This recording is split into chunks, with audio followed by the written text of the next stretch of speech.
যারা ৭% বেশি ছাড় দিয়ে বিমানের টিকিট বিক্রি করে টিকিটের মূল্যের সর্বোচ্চ সীমা বা ক্যাপিং বন্ধ করে দেওয়ার আহ্বান জানিয়েছেন স্বপ্ন ট্যুরের স্বত্বাধিকারী মোহাম্মদ মাসুদুর রশিদ।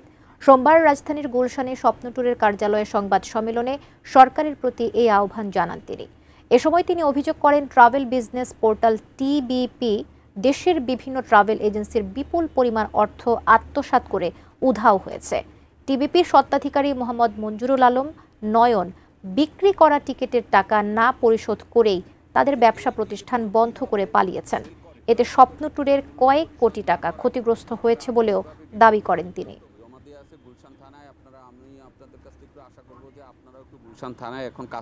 যেই এজেন্সিগুলো মার্কেটে পোর্টালের মাধ্যম দিয়া বা যেই সব এজেন্সিগুলো বড় বড় এজেন্সিগুলো যে 7-এর উপরে মানে আরও যে ডিসকাউন্ট দিয়ে টিকিটগুলো সেল করে, যখন সেল করে তখন আমাদের সাধারণ পাবলিকদের বোঝা উচিত যে এই টিকিটগুলো কিভাবে সেল করে। সরকার মাধ্যমে এইটাও একটা বলতে পারি সরকারের কাছে যে যারা 7% উপরে বেশি ডিসকাউন্ট দিয়ে টিকিট সেল করতে চাচ্ছে এবং এখনও আজকেও মার্কেটে আছে, তাদের ক্যাপিংগুলো এয়ারলাইন্স থেকে যেন বন্ধ করে দেওয়া হয়, তাইলে প্রতারণাটা বন্ধ হবে।